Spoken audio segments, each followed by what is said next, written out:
첫 번째 토론 주제가 진짜 대한민국 아젠다 2030이 시작됐다입니다. 그래서 이 토론에 맞춰가서 어젠 또 대선이 있었죠. 그래서 이번에 더불어민주당 소속의 이재명 후보가 당선이 됐습니다. 근데 한두간 소식 전하면서 이렇게 봤지만 모든 것은 2030년에 맞춰져 있습니다. 대한민국이 아마 제 생각으로는 그레이트 리셋 쇼케이스 국가가 될 것 같습니다. 2030년에 맞춰서. 그래서 모든 게 진행되는 것 같으니까 우리가 이거에 대해서 좀 얘기를 좀 해봐야겠죠. 먼저 위원장님 첫 번째 토론 주제 부탁드리겠습니다. 네. 어젠다 2030에 맞춰서 뭐 됐는지 그것까지는 뭐 정확히 우리가 알 수는 없지만 어쨌든 연도가 그렇게 딱 됐습니다. 근데 5년 안에 저는 힘들다라고 보는 입장입니다. 사실 이들은 그래서 음, 세계경제 포럼에서는 2050년까지 또 이제 길게 잡는 그런 사람들도 있습니다. 2030년 안에 힘들다 아무래도 지금 상황이 돌아가는 상황이. 자, 그래서 이들은 어차피 뭐 이들이 어떤 조직을 가지고 있는 어떤 식으로 조직을 운영하는지 그걸 우리가 그 내부자가 아니기 때문에 정확히 모릅니다. 클라우스 슈밥이 뭐 80살이 넘어서 죽고 로스차일드가 죽고 이런 사람들이 죽어도 이들이 다시 자신들의 어떤 그 의식을 다운로드 받았고 다시 업로드를 하는 거 아닌가. 데이비드 록펠러 이런 자들이.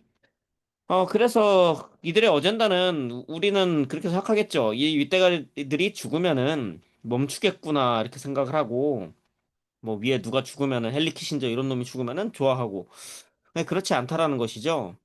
그들이 다 죽어도 이 시스템은 계속 돌아간다. 우리를 노예로 만들려는 이 통제 시스템 자체는 멈추지 않을 것이다. 이걸 멈추는 건 누구냐? 우리가 스스로 멈춰야 한다. 그렇죠? 매트릭스라는 영화에서도 나오죠. 스스로 이 플러그를 내가 뽑지 않으면은 이 시스템은 멈추지 않습니다. 그거를 이제 먼저 서두에 말씀드립니다.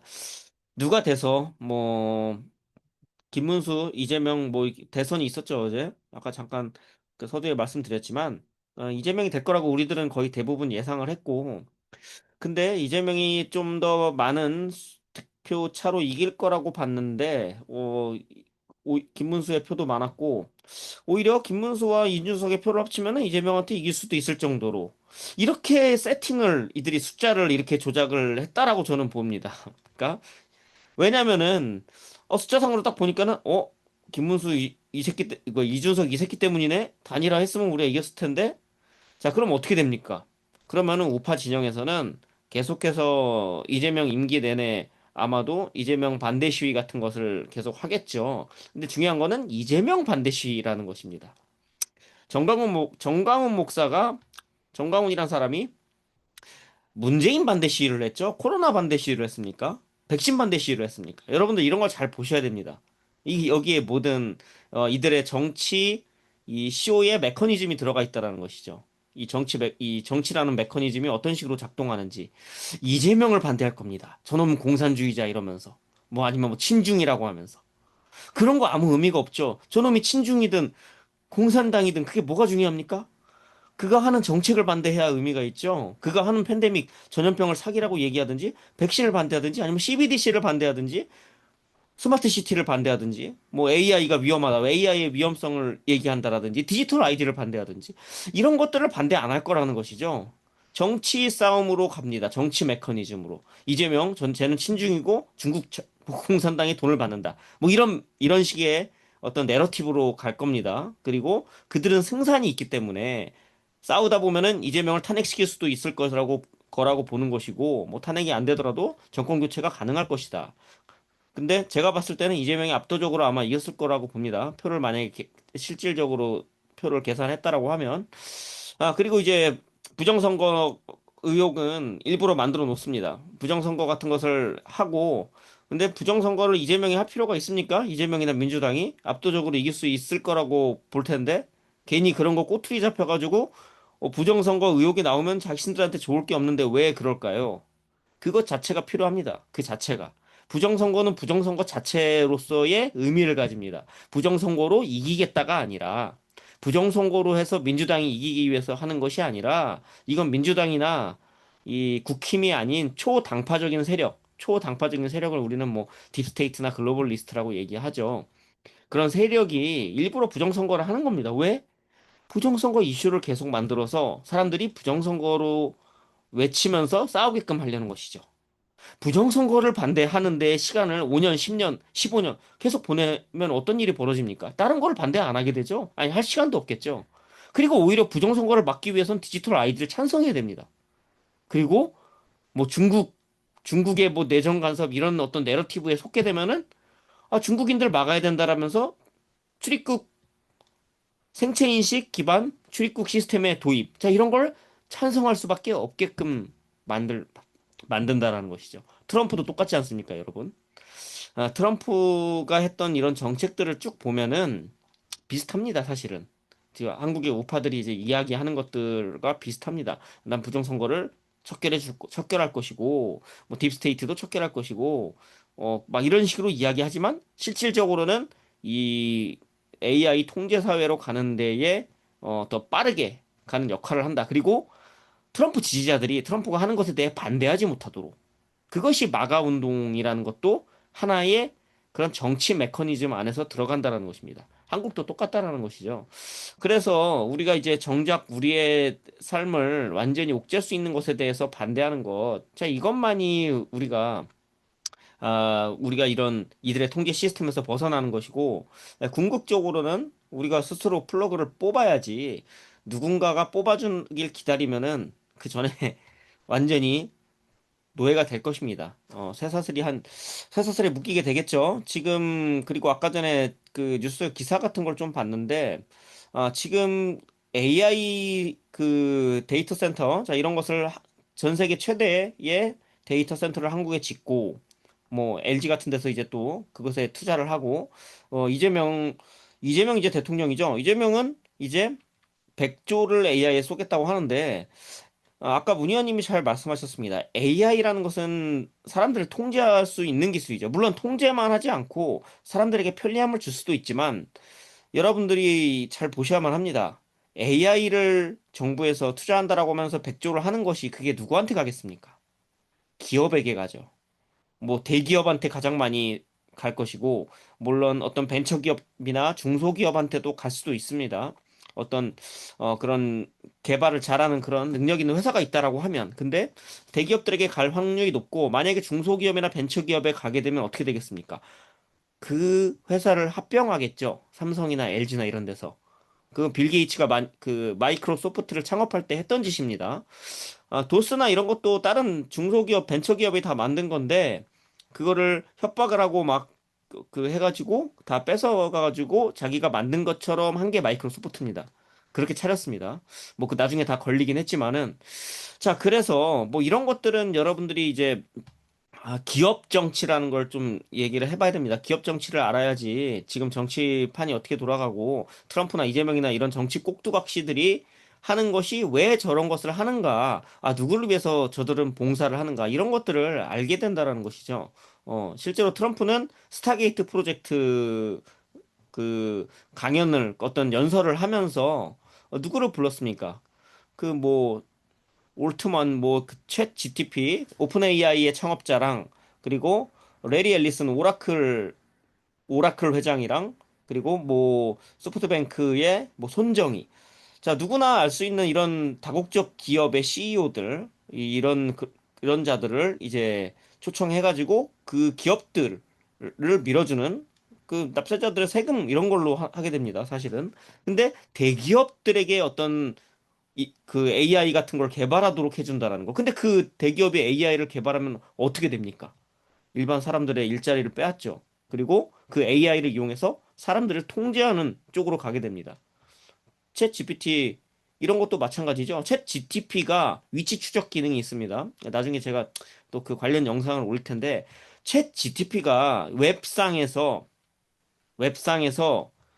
빅데이터를 굉장히 빠르게 분석을 합니다. 그래서 예를 들어서 뭐 홍길동이란 사람이 있다라고 치면은 이 홍길동이란 사람을 추적하게 되죠. 그 사람의 뭐 생체 정보, 안면 이식 정보, 막 그 사람의 SNS 기록 이런 걸 해서 그 사람이 지금 어디에 있는지까지 알게 됩니다. 챗 GTP가. 챗 GPT는 어떤 그 GPS 같은 걸로 추적하는 것이 아니라 이 빅데이터를 기반으로 해가지고 이 사람의 모든 정보를 웹상에서 다 그 모니터링을 할 수 있게끔 어떻게 보면은 굉장히 되어서 나온 이런 AI입니다. 마이크로소프트 그리고 뭐 구글 미국에 있는 대기업 특히 그렇습니다. 미국에 있는 대기업들은 이 CIA 같은 데의 기술 그리고 미국의 다르파 같은 데의 기술이 다 접합되어 있습니다. 미국에 있는 대기업. 그리고 미국이 합병을 하거나 미국이 가장 많은 주식을 미국의 어떤 글로벌리스트 월가라고 표현하면 맞겠네요. 이 월가, 블랙록이나 이런 월가에서 가장 많은 지분을 소유한 기업들도 거의 속성이 같다라고 보시면 됩니다. 대표적으로 한국에는 삼성 같은 기업이 있겠죠. 자, 그래서 그런 기업들에서 만드는 AI는 궁극적으로 사람들을 통제하는 데 쓰일 거라고 저는 보고 있습니다. 그런 기술이 이미 만들어지면서 AI 칩이나 아니면 그 안에 프로세싱이 다 돼 있기 때문에 이 AI가 절대로 우리를 위해서 좋게 쓰일 수가 없다. 이들이 만든 AI는. 그래서 중국의 AI를 좀 약간 좀 지켜봐야 되는 부분이긴 합니다. 이것은. 이들이 왜 중국의 AI를 뭐 무서워하거나 견제하는가. 이거를 잘 봐야 됩니다. 그들이 더 싸게 만드니까 성능이 뛰어나서 저는 그런 것 때문에 이들이 견제한다라고 보지는 않습니다. 자신들이 원하는 어떤 사람들을 통제하는 시스템, 자신들이 직접 조종하고 그 안에서 프로그래밍 할 수 있는 그 시스템을 자기들이 넣지 못해서가 아닌가. 이런 생각이 든다라는 것이죠. 물론 중국의 기업 중에서도 알리바바라든지 텐센트 같은 기업은 글로벌 리스트의 소유입니다. 구분을 좀 하실 줄 알아야 됩니다. 중국 기업이라고 해서 다 중국 기업이 아니다. 알리바바랑 뭐 텐센트랑 뭐 이런 글로벌 리스트 소유의 기업이 있고 화웨이 같은 경우에는 화웨이는 상장하지 않았습니다. 주식 상장도 하지 않았고 이 그 중국 정부에서 약간 관리를 하는 그러니까 한마디로 말해서 미국이나 월가가 장악하지 못한 기업입니다. 그래서 트럼프가 화웨이의 뭐 5G랑 무슨 AI랑 이런 거를 막 금지하고 이런 적 있었죠. 뭐 트럼프의 뒤에 있는 어떤 월가의 세력들이 아마 압력을 넣겠죠. 그러니까 이런 것들을 여러분들이 기사를 보시면서 좀 유추를 해보셔야만 하는데, 이제 결론을 좀 내리자면은 AI를 이용한 어젠다 2030의 뭐 스마트 시티라든지 이 그레이트 리셋, 이런 통제 사회는 아마도 이것을 고도화하는 과정에서 실패할 가능성이 높다. 한국에서. 한국에서 가장 빠르게 진행을 할 텐데, 한국이 실패하는 가장 큰 원인은 이 비용을 감당하지 못할 것이다. 에너지 효율이 굉장히 이런 에너지 효율이 낮은 지금 기후변화를 이들이 동시에 홍보하고 있죠. 기후변화와 이 AI 통제 사회는 같이 존립하지 못합니다, 여러분. 이 기후 변화를 계속해서 홍보하게 되면은 친환경 재생에너지로 가야 되는데 에너지 효율이 굉장히 낮고 비용이 많이 들죠. 근데 굉장한 에너지를 소모하는 이 데이터 센터. 자, 그것을 운영할 수 있을까요? 아마 그것을 무리하게 추진하다가 나라가 파산할 수도 있다라고 저는 보는 입장입니다. 뭐 나라가 파산하게 되면 어떻게 될까요? 그러면 이제 그때 가서 CBDC를 하고 0에서 다시 시작할까? 뭐 이런 것도 생각을 해봐야 되는데, 경제가 그냥 단순히 금융 경제가 망하는 차원을 떠나서 한국에서는 이런 실물 경제 기반도 약한데, 실물 경제가 뒷받침되지 않는 상태에서 금융 폭망이 오게 되면 어떻게 되겠습니까? 이 스태그플레이션이 심화돼서 모든 자산 가치가 다 떨어질 텐데, 그 대다수의 사람들이 그런 거지가 될 것입니다. 여기서 이재명이 실용 외교라고 하면서 떠들죠. 여기서 이제 아마 중간쯤에 갈림길이 올 거라고 저는 생각합니다. 갈림길.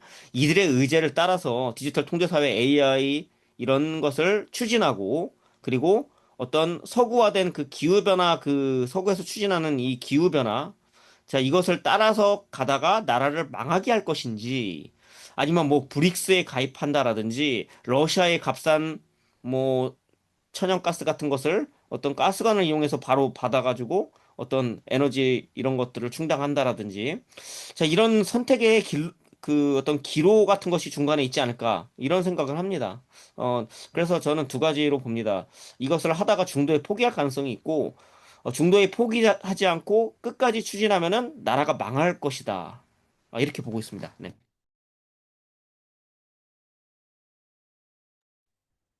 예, 뭐 첫 번째 토론 주제가 진짜 대한민국을 뭐 만들겠다는 이재명이 이런 얘기했죠. 그래서 진짜 대한민국 아젠다 2030이 시작됐다입니다. 예, 앤님, 첫 번째 토론 주제에 대해서 말씀을 해주시면 감사드리겠습니다. 예. 아, 네. 제가 두 번째로. 아, 네. 아, 근데 아젠다 2030이라기보다는 이제 어제 대선이었으니까 대선에 대해서 좀 얘기를 하고 싶어서 나온 것도 있거든요. 사실 저는 투표를 안 했어요. 근데 뭐 또 배우 이동욱이 그러더라고요. 뭐 차악이라도 뽑는 것이 그것이 최악을 막는 거다. 이렇게 얘기를 하는데 저도 그렇게 생각을 하고 윤석열을 뽑았어요. 뽑았는데 뽑고 나서도 후회만 남아요. 그 누굴 뽑아도 그냥 후회뿐이더라.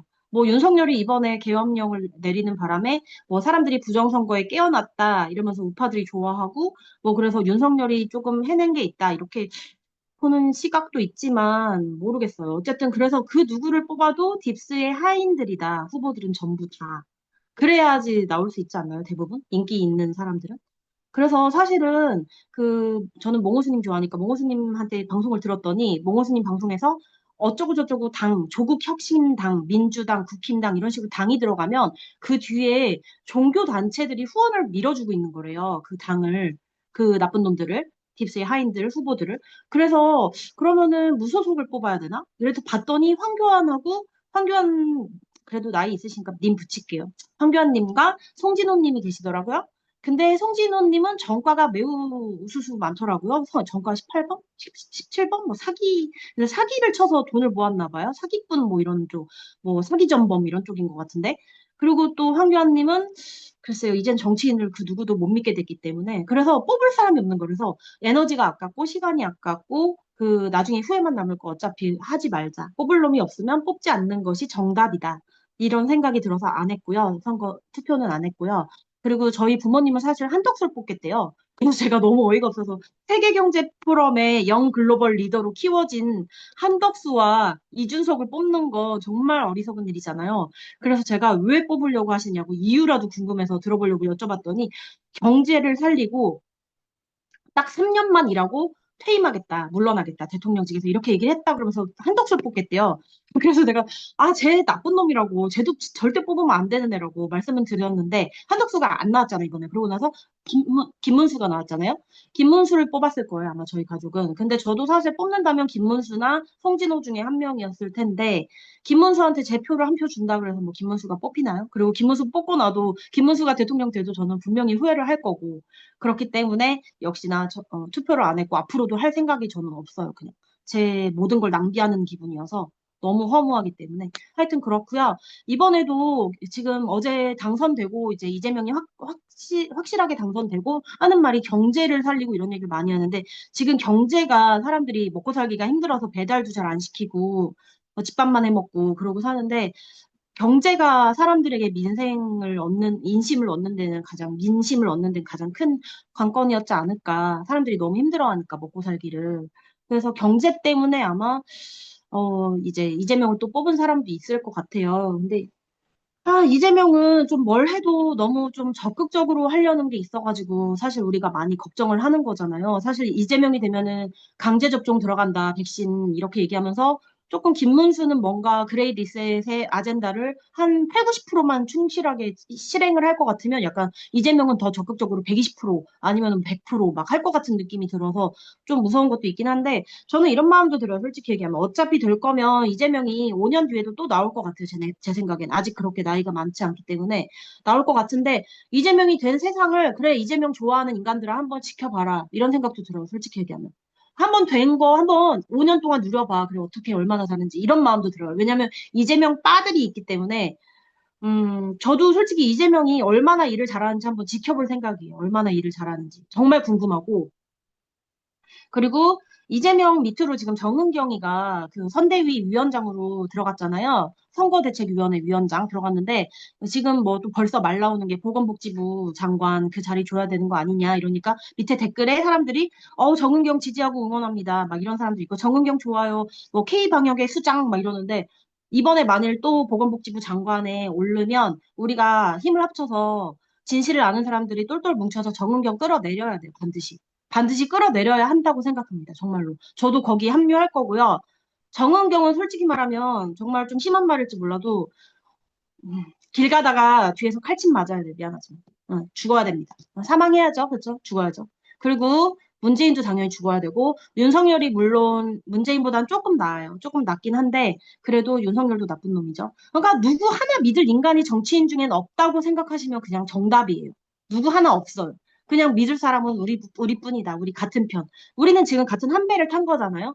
제가 코펜조에 오랫동안 머무르는 이유에 대해서 궁금하신 분이 있을지 모르겠는데 죄송하지만 코펜조에 뭐 좌파가 있네, 우파가 있네, 뭐 섞여 있네 이러지만 정말 죄송한 말인데 지금 그런 자잘한 게 중요한 게 아니에요. 큰 걸 봐야 돼요. 항상 사람은 성공하려면 큰 나무를 보고 큰 숲을 봐야지 자잘한 것 보다가 망해요. 제가 좀 그런 스타일이었거든요. 그러면 안 돼요. 자잘한 건 나중에 챙겨도 돼요. 큰 걸 봐야 돼요. 그래서 나는 코펜조에 가장 크게 높게 사는 거는 그나마 코펜조가 진실에 가장 가까이 근접했다. 가장 가까이에 있으려고 항상 노력한다. 제노님이나 문희원님이. 그리고 우리가 얻는 정보도 대부분 진실에 가깝다. 저는 이렇게 믿기 때문에 코펜조에 머물러 있는 이유가 가장 크거든요. 그렇기 때문에 여러분이 코펜조에 좌파 있다 그래서 막 멀리 하시고 뭐 왔는데 별로 안 반겨주더라 챙겨주지도 않더라 이런 유치한 이유로 떨어져 나가시는 거는 어리석고 멍청한 짓이라고 생각해요. 저도 떨어져 나갈 것 같았으면 진작에 1년 전에 1년도 안 됐을 때 떨어져 나갔을 거예요. 가기 싫으면 몇 번 안 가다가 또 가면 되는 거지. 다시 힘내서. 왜냐면 내가 살고 내 가족이 살기 위해서. 내 가족을 살리고 내가 살기 위해서. 내가 사랑하는 사람을 살리기 위해서 코펜조에 나가는 거지. 그 외의 이유는 없잖아요, 사실. 그렇지 않나요? 그렇기 때문에 그런 얘기를 하고 싶고, 그리고 뭐 내란을 종식하든지 말든지 그런 거는 전 관심 없고요. 뭐 내란이 이재명 때문에 종식되고 이게 아니라 이미 딥스는요, 정은경을 이재명 캠프에 넣었을 때부터 이재명을 뒤에서 밀어주기로 딱 결정이 돼 있었던 것 같아요. 왜냐면은 제노님 말씀에 의하면 정은경이 그, 오히려 문재인보다도 더 딥스에서 서열이 높을 수 있다. 이렇게 얘기를 하셨잖아요. 제 생각에도 그런 것 같아요. 저도 그런 쪽으로 동의하고요. 그렇기 때문에 정은경이 사실은 그 선대위 위원장 되고 나서 뭐 그러면은 보건복지부 장관 그쪽 자리로 갈 생각 있냐 그러니까 안 한다고 했었어요. 선을 그었긴 했어요. 뉴스 기사 보니까 아까. 근데 입장 변화는 언제든지 가능한 거잖아요. 이번에 또 정은경 올라오면 우리가 정말 으쌰으쌰해서 제발 우파분들 코펜조 오세요. 에? 저 우파였잖아요. 우파도 있어요. 왜 그러세요, 진짜?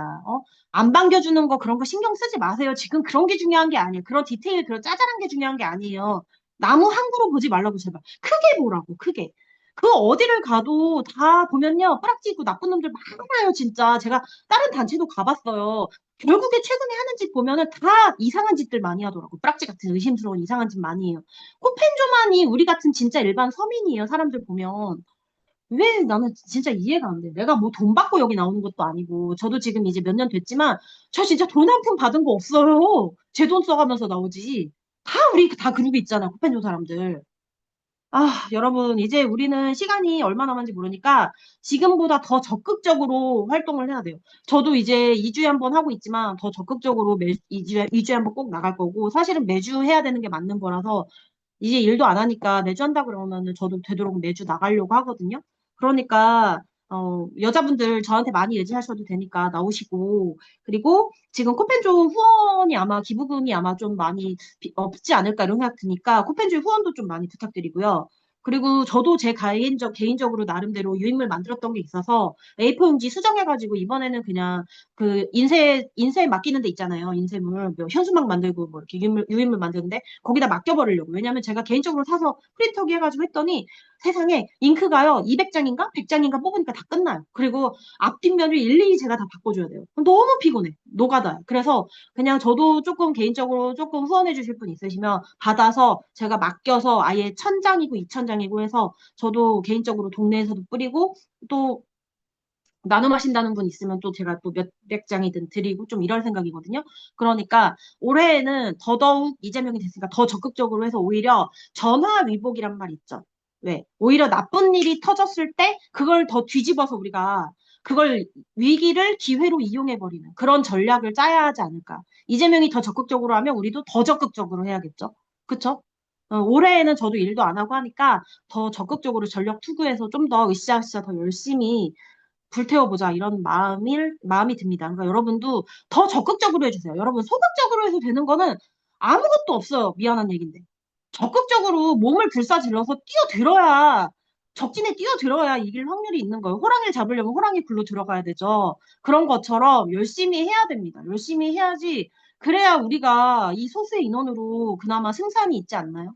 좀 더 열심히 해봅시다. 좀 의욕이 다들 너무 사그라들었어. 이게 좀 너무 안타까워요. 다시 새로 시작하는 마음으로 저도 물론 2주 전에 저도 집회 안 갔어요.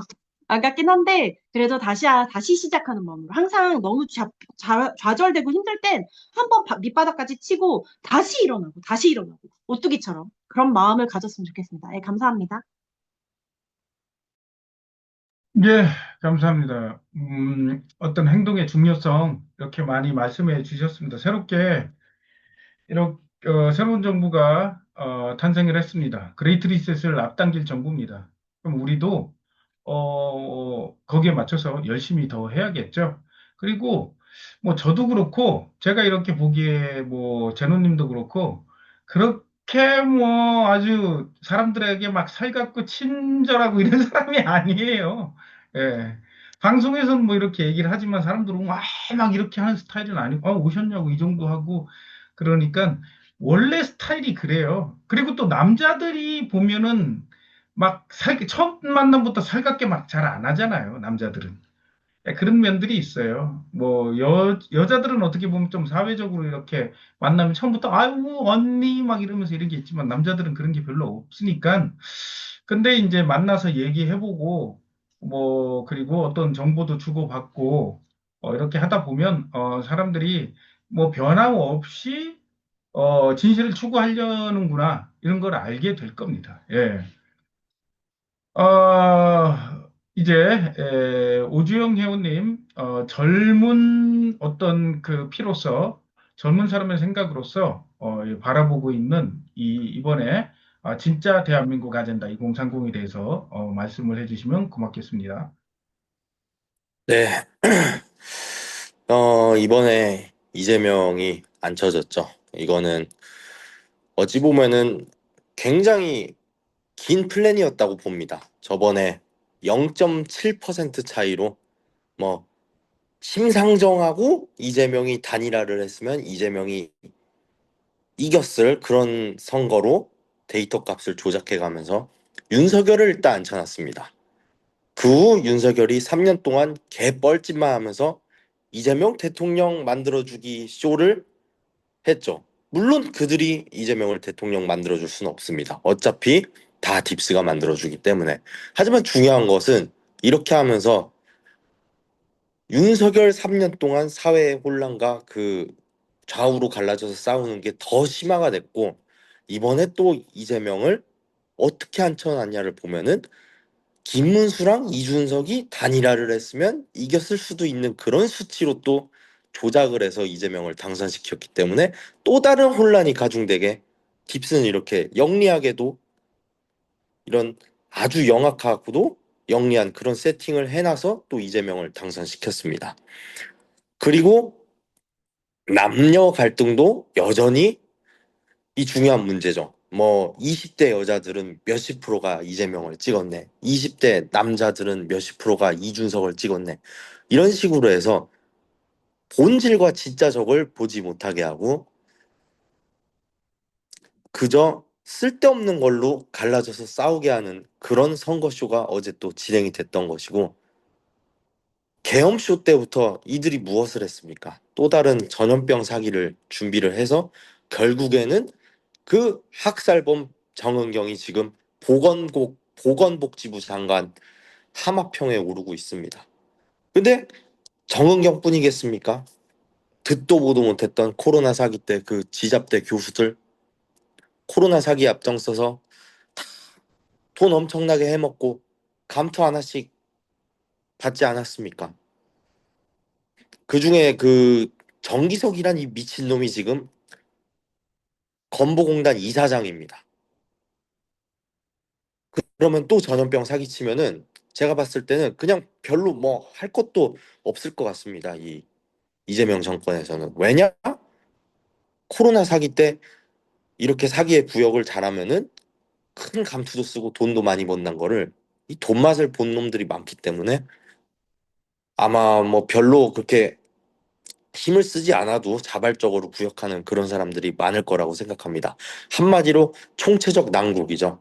이 조작 선거를 통해서 계속해서 사회 혼란을 가중시키고 갈라치기를 엄청나게 해놔서 사람들이 진짜 적을 보지 못하고 계속해서 싸우기만 하게 만들고, 그리고 또 배후에서는 전염병 사기, 전염병 사기를 이번에는 저번 코로나 사기로 예행 연습을 많이 했기 때문에 더 쉽게 진행할 수 있을 것이고, 전염병 사기뿐이겠습니까? 이제 전염병 사기는 곧 CBDC로 이어지고 또 15분 도시 디지털 아이디 이런 그레이트 리셋 아젠다로 이어지는 거 아니겠습니까? 그런 걸 위해서 이재명을 앉혀놓은 건데, 보다 더 확실하게 그레이트 리셋을 할 수 있는 사람이 이재명이란 걸 벌써 몇 년 전에 딥스가 알았을 겁니다. 그렇기 때문에 백신 미접종자는 숙주라는 말을 이재명한테 분명히 저는 시켰을 거라고 봅니다. 그렇게 점점 이놈이 이런 말을 하고서 어떤 반응이 나오나 이런 것도 봤을 거고, 이재명이 맨날 뭐 친중 발언을 했다, 이재명이 맨날 뭐 공산주의적인 발언을 했다, 이재명이 뭐 종북 발언을 했다, 이런 것도 이재명의 생각이 정말 그래서 그랬다기보다는 그거를 배후에서 분명히 조장하는 사람들이 있었을 것이다. 저는 그렇게 생각을 합니다. 일자무식 윤석열이 뭐를 안다고 그 허울뿐인 자유민주주의를 그렇게 외치고 반국가 세력을 외치고 그랬겠습니까? 이 좌우 관점으로 쉽게 얘기를 하자면 원래 그놈은 절대 그런 얘기를 할 수 있는 쪽에 그런 사람이 아니었습니다. 이 술집 여자의 그 녹취록에도 다 나오지 않습니까? 원래 그런 사람이 아닌데 딥스가 딱 감투를 감투를 이렇게 주면서 너는 이런 말을 해라 시켜서 그런 말을 하는 거지. 정말 윤석열이 그런 사상이 투철해가지고 그런 말을 했겠습니까?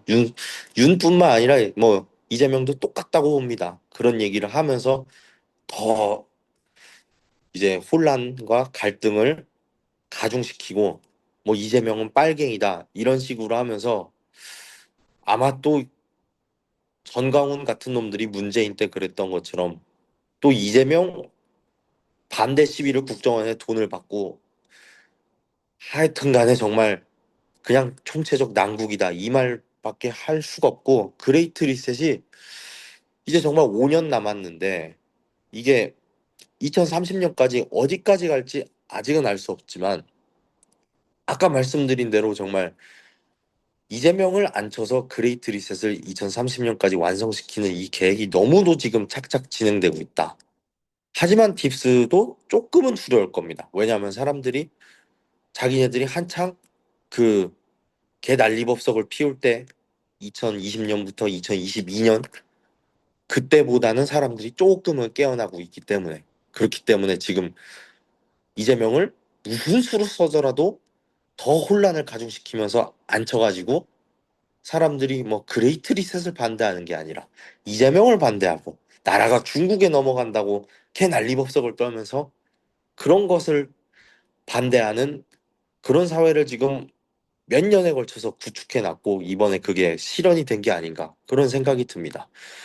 하지만 이런 시위도 이제 얼마 남지 않았다는 생각이 들어요. 우리가 정말 전체 국민이 일어나서 그걸 저항하고 대항하고 그러지 않으면 이젠 그런 시위마저도 못하게 하거나 아니면 딱 니네는 이런 시위만 해라 하고 가두리를 쳐놓고 그 외의 예를 들면 우리 코펜조 같은 그런 시위는 이거 정말 우리가 코로나 사기 때도 정말 많은 탄압을 받았지만 이번에 또 전염병 사기를 친다든지 아니면 15분 도시 같은 걸 전염병 사기 전에 치든 뭐 많은 경우의 수가 있죠. 뭐가 됐든지 간에 앞으로 도대체 어떤 이런 딥스테이트 반대 시위가 이 코로나 사기 때보다도 더 이게 활발히 하고 어떤 탄압과 억압 없이 할 수 그럴 가능성이 굉장히 지금 낮아지고 있다는 저는 그런 생각이 듭니다. 이 정말 전체 국민들이 일어나서 싸우지 않는다면 뭐 딥스테이트 반대 시위는 물론이고 이재명 반대 시위 그 가두리 시위마저도 정말 요만큼 빼고는 할 수도 없을 것이다. 저는 그런 생각이 듭니다. 그렇기 때문에 맨날 AI 타령을 하고 맨날 기후변화 타령을 하고 음 맨날 무슨 범죄가 어쩌고 저쩌고 하는 거 아니겠습니까? 마지막으로 드리고 싶은 말씀은 정말 우리 국민들이 이 모두 다 사기꾼의 범죄자들만 가득한 이 정치인들 팬덤 정치를 정말 그만두고 뭐 누구는 빨갱이고 누구는 애국지사고 이런 것에서도 벗어나야 된다고 생각을 합니다. 윤석열 탄핵쇼 이후에 윤석열이 탄핵이 되고 나서 한 소리가 뭡니까? 3년 하든 5년 하든 뭐 이런 얘기를 하지 않았습니까? 왜 그렇게 했습니까? 애초에 3년 하기로 내정이 돼 있었기 때문이고 그가 마지막으로 받은 직책은 이제 반중 프레임을 온 사회에 확산시키는 것 그것이었습니다. 그렇기 때문에 지금 딥스를 반대하는 게 아니라 뭐 우파가 됐던 아니면 뭐 딥스를 안다는 그런 우파가 됐던 아니면 그냥 딥스를 반대한다는 사람이 됐건 매번 뭐 중국 빨갱이 뭐 공산사회 이런 것만 얘기를 하고 있지 않습니까? 더 이상 그렇게 해서는 안 되겠고 정말 이 나라가 지금까지는 권선징악이란 게 없는 그런 나라였습니다. 그렇기 때문에 문재인 그리고 각종 어용 교수들 그리고 정은경, 정기석 이런 이런 민족의 역적 같은 놈들이 지금 유유자적하고 감투를 쓰고 모가지 빳빳하게 세워들면서 길거리를 나다니는 거 아니겠습니까? 정말 지금 우리 국민들 너무나도 처참하게 패배를 하고 있지만 이제 마지막 라운드라고 생각을 하고 더 열심히 한번 싸워봅시다. 이제 싸울 수 있는 날도 얼마 남지 않았습니다. 언제까지 정은경, 정기석 같은 놈들이 TV에 나와서 우리한테 마스크 써라, 백신 맞아라 그러는 꼴을 봐야겠습니까? 또 이번엔 문재인 아닌 이재명이 또 그렇게 할 텐데 정말 그 꼬라지를 보면은 정말 이 지구에서 그냥 벗어나고 싶은 생각밖에 안 듭니다. 예, 여기까지 하겠습니다.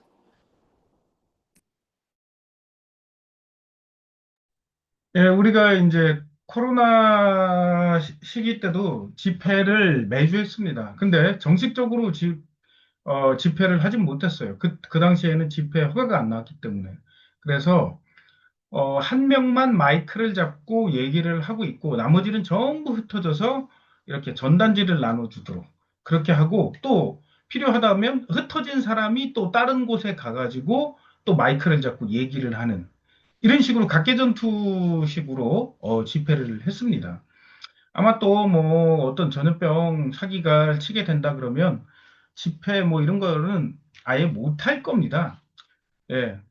그러니 그 전에 여러분들이 많이들 나오셔가지고 집회 같은 걸 하고 어떤 정치적인 싸움이 아니라 어떤 정책이 벌어지는지 눈을 크게 뜨고 보는 게 중요한 것 같습니다.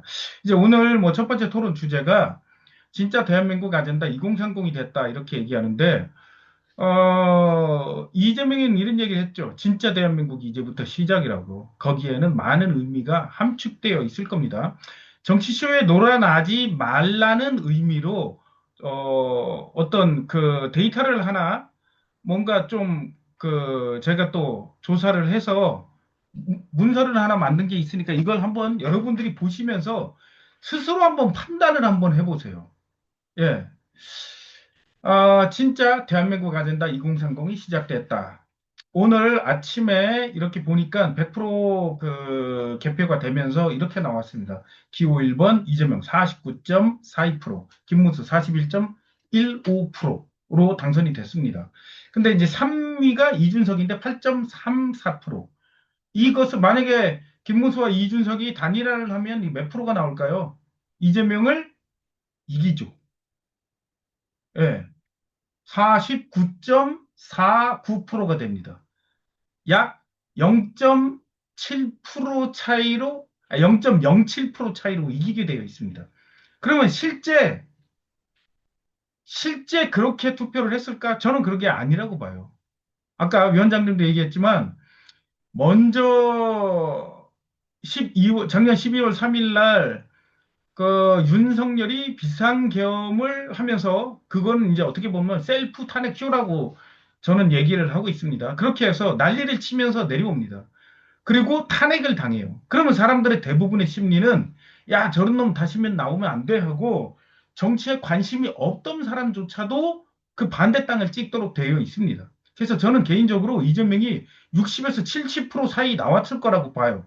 근데 그들은 언론을 통해서 또는 선관위를 통해서 이렇게 개표를 이렇게 발표하는 건 이유가 있죠.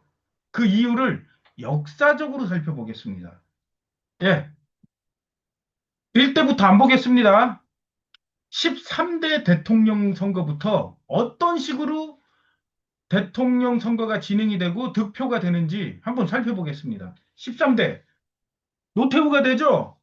노태우 몇 프로 얻었습니까? 36.64%, 김영삼 28%, 김대중 27%. 이 둘을 합치면 어떻게 돼요? 55%가 됩니다. 근데 노태우가 36%로 된단 말이에요. 그러니까 어떻게 돼요? 이 뒤에 노태우가 된 이후에 평안했습니까? 평화로웠어요? 아니죠. 정치 싸움만 가득하죠. 그러면서 이들은 이런 얘기를 하죠. 김영삼과 김대중이 단일화를 했으면 이겼을 거예요. 하면서 뒤늦은 후회를 하면서. 그러면서 어떻게 돼요? 이걸 토대로 해서 그냥 정치 싸움만 하는 거예요. 예. 그래서 이제 14대로 넘어가면 어떻게 됩니까? 김영삼이 당선이 됩니다. 근데 김대중 33%, 정주영 16%. 만약에 정주영과 김대중이 서로 힘을 합쳤으면 김영삼을 이기죠. 항상 이런 식이라는 얘기예요. 대통령이 당선이 돼도 50%를 넘게 만들어 놓지 않습니다. 그래서 대선 이후에 또 싸우라고 하는 거예요. 정치적으로 싸우라. 근데 지금 보게 되면 14대 대선은 3당 합당을 한 이후의 대선이었어요. 김영삼, 그다음 노태우, 김종필이 3당 합당을 했단 말이에요. 그렇게 했는데도 41% 하고 그다음에 뭐 민주당과 통일국민당이 이런 득표율을 얻었어요. 이것은 진짜 그렇게 투표가 된 게 아니라 이렇게 프레임을 짜놓는 겁니다. 왜? 대한민국은 정치로 싸워라 이거죠. 그러면 이런 게 변했을까요? 그 이후에 봅시다. 15회 5대 대선 김대중이 되죠? 40%로 됐어요. 이회창이가 38%, 이인재가 19%. 이인재와 이회창이 합쳤으면 누가 됐겠어요? 이회창이 됐겠죠? 근데 재밌는 걸 한번 보세요. 김대중이가 됐을 때가 몇 년도였어요? IMF 이후잖아요. IMF 때 김영삼이 말아먹었으면 사람들은 누구를 찍느냐? 반대당을 찍도록 돼 있어요. 근데 겨우 40%다? 말도 안 되죠. 나도 이때도 50%, 60% 나왔을 거라고 봅니다. 근데 왜 이렇게 했겠어요? 또 정치 싸움 하라는 거예요. 항상 프레임을 이렇게 만들어 놓는 겁니다. 어떤 위기가 있어서 대한민국이 경제 위기를 겪었는데 사람들은 바꿔보자 했는데 바꿨는데 40%를 찍는다? 말도 안 되는 거죠. 그럼 그 뒤에 계속 또 하죠. 뭐 책임을 서로 막 이렇게 막 이 경제가 네 때문이다 나 때문이다 하면서 계속 뭐 하고 뭐 왜는 그러고 그럼 이제 16대 대선을 봅시다. 이회창과 노무현이 붙었단 말이에요. 근데 노무현이 48%, 이회창 46%. 누가 한 명이 절대적인 우세를 안 만들어줍니다. 대한민국 대선은. 왜? 싸워야 되니까. 근데 한번 보세요. 근데 총선을 보세요. 총선을 하게 되면 지금 어떻게 돼요? 지금 더불어민주당이랑 민주당권이 200표를 갖고 있잖아요. 거의 200석을. 근데 대선만 하면 비슷해. 비슷하게 나와. 이게 말이 돼요? 말이 안 되는 거죠. 근데 지금 이게 이렇게 돼 있단 말이에요. 그러니까 어떻게 돼? 이때도 계속 뭐 싸운단 말이에요. 정치 싸움 하라는 거예요. 예, 이제 그다음 보자. 17대 대통령. 이제 노무현 끝나고 난 다음에 이명박이가 뭐 내가 경제를 살려보겠다. 정동영, 이회창 나왔는데 둘이 합치면 안 되죠. 근데 이명박한테는 안 됩니다. 이때만 조금 그러네요. 정동영이랑 이해창이 합쳐봐야 뭐 41%인데 이명박이가. 이 속은 거죠.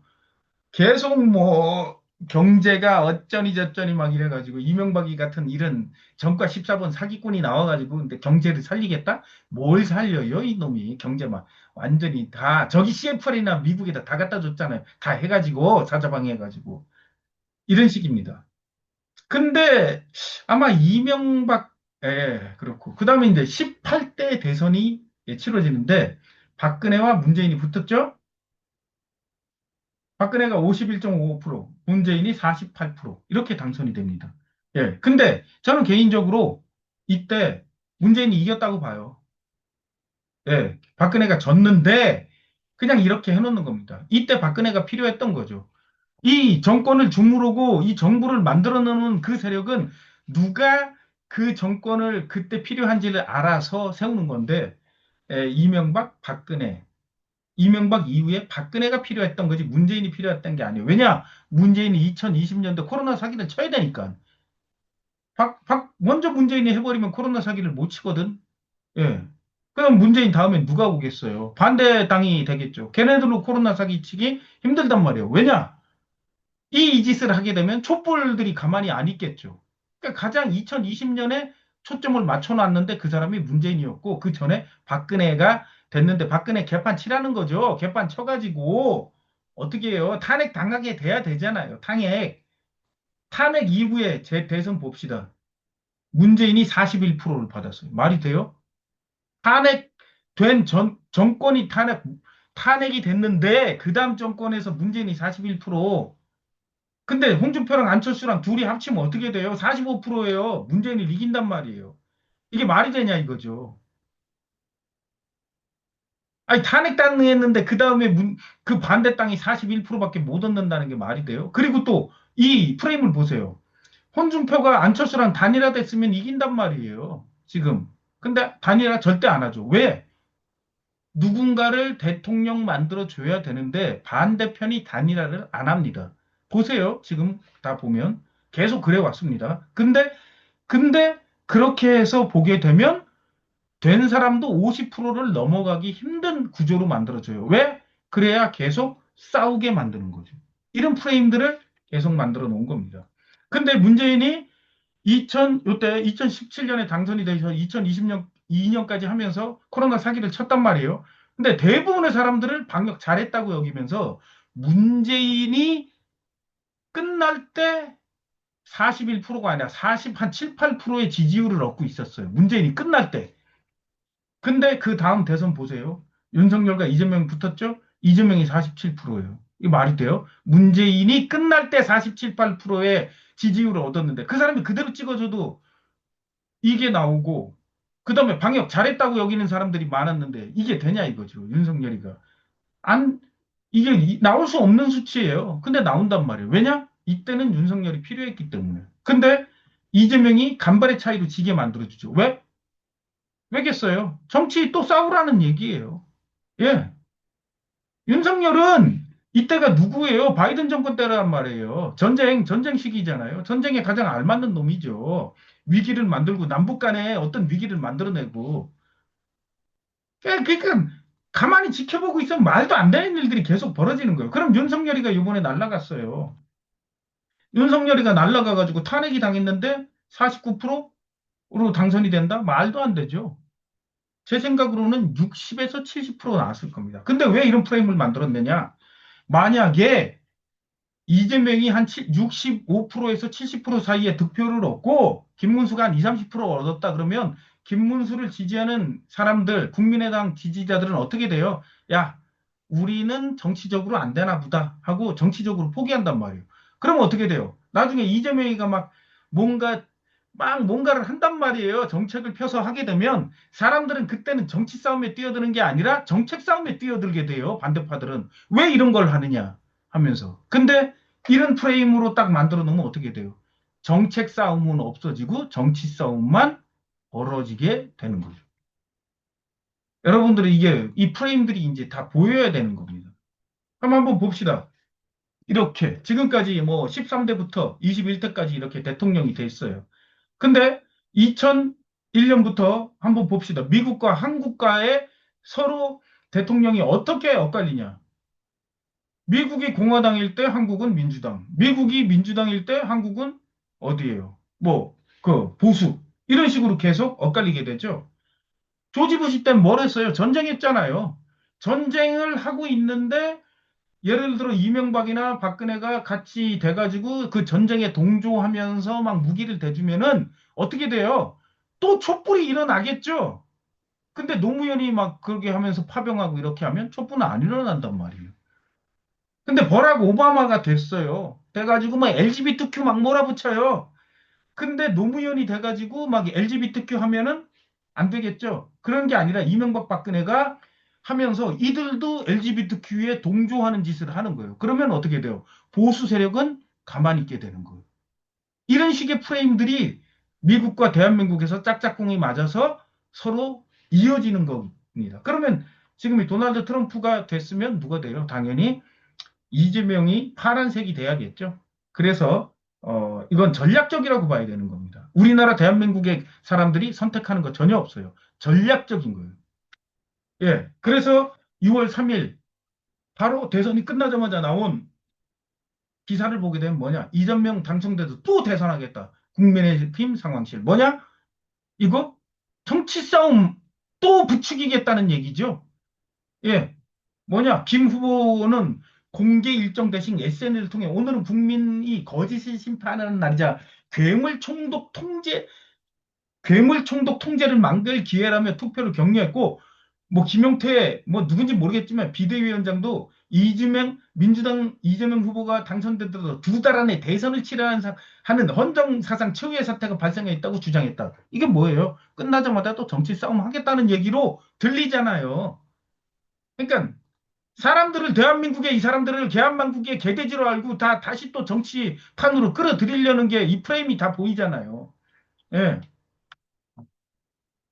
이런 것들이 계속 됩니다. 그 다음에 또 뭐냐? 또 중앙일보 그 뭐예요? 대선 바로 전날 이재명은 내란 세력을 엄중 처벌하겠다. 김문수는 죄인 교도소가 편할 것이다. 이거죠. 예. 그러니까 결국에 이게 뭐예요? 이재명은 이번 대선은 내란 세력에 대한 엄중한 진상 규명과 처벌을 통해 다시는 국민에게 총구 겨누는 군사 쿠데타 꿈도 꿀 수 없는 나라로 만들 것이라고 얘기했죠. 결국은 이재명이가 되자마자 뭘 할 거냐 그러면 이 쿠데타 내란 세력을 잡는 신용을 할 겁니다. 그러면서 이게 뭐예요? 정치죠. 반대편 숙청 작업들을 하는 신용을 할 거예요. 그러면 반대편에서 가만히 있겠어요? 우리도 50% 가까이 얻었는데 가만히 있겠어요? 또 싸우는 거죠. 이재명이 너 죄인인데 교도 가라 하면서. 이렇게 싸우는 짓을 반복을 하게 될 겁니다. 이게 그들이 만들어 놓은 프레임이에요. 예. 역사적으로 이런 프레임들이 만들어져 있는 겁니다. 이거 여러분들이 선택한 거 하나도 없어요. 이걸 보고도 모르겠다? 이 데이터를? 그러면 그냥 적폐인물에 코를 박으시면 되겠죠? 예. 예, 첫 번째 토론 여기까지 하고, 어,